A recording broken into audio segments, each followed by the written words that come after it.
Hello, ladies and gentlemen, boys and girls, men and children of all ages, and welcome to another epic episode of my Star Wars chronology. Today, we are going to do the Golden Age of the Sith, 5000 BBY. But before we get into that, I want to remind you guys to please like the video if you do enjoy, subscribe for more awesome content, and, well, let's just get right into it.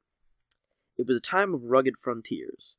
Pioneers established homes on harsh new colony worlds, and alien races encountered humans for the first time.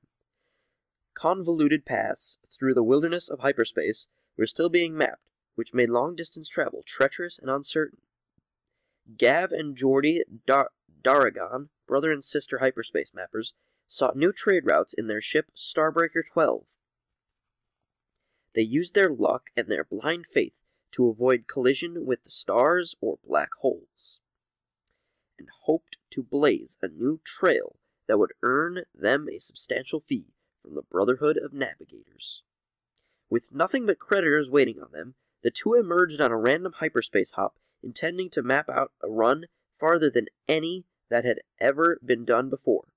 They succeeded in skipping from the Koros system in the deep core all the way to Sith space in the Outer Rim, an unlikely route known today as the Daragon Trail. The Sith Empire, cut off from the Republic by vast distances and unexplored pathways, had grown powerful over the past 2 millennia, dabbing in its own brand of sorcery and dark force magic.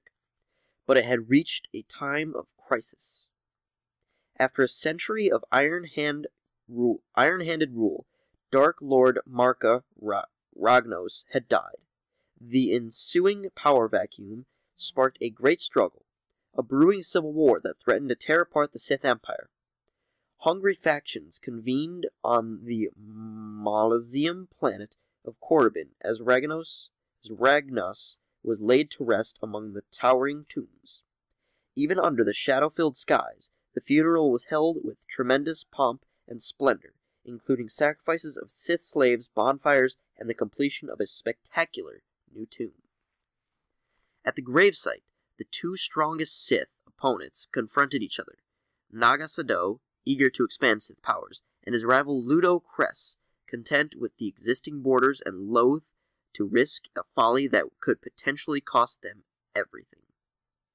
Sadow and Kresh engaged in a bloody duel that was interrupted by the unexpected arrival of Starbreaker 12.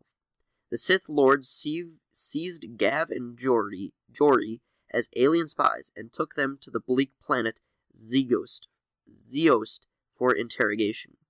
The conservative Ludo Kress saw the dragons as precursors to an invasion, while his rival Naga Sadow viewed the unsuspecting Republic as a vast new field to conquer.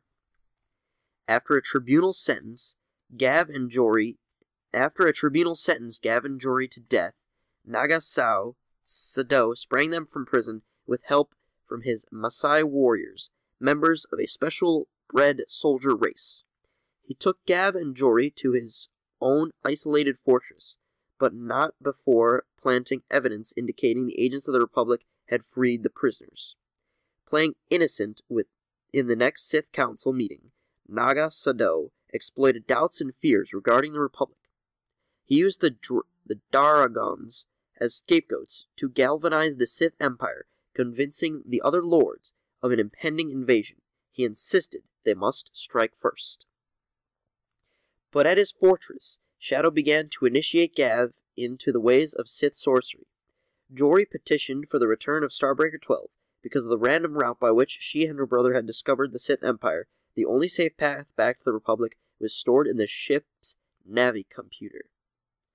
Ludo Kress discovered evidence that Sadow may have been behind the prisoner's escape and gathered loyal Sith forces to assault Sadow's fortress and expose him as a traitor. Naga Sadow had planned for this and crushed his rival's surprise raid, declaring himself Dark Lord of the Sith. Jori escaped during the attack in Starbreaker 12, leaving her brother behind in the Sith Empire under the promised protection of Naga Sadow. She vowed to come to his rescue as soon as she could, but she also knew that the Sith were gearing up for an attack on the Republic.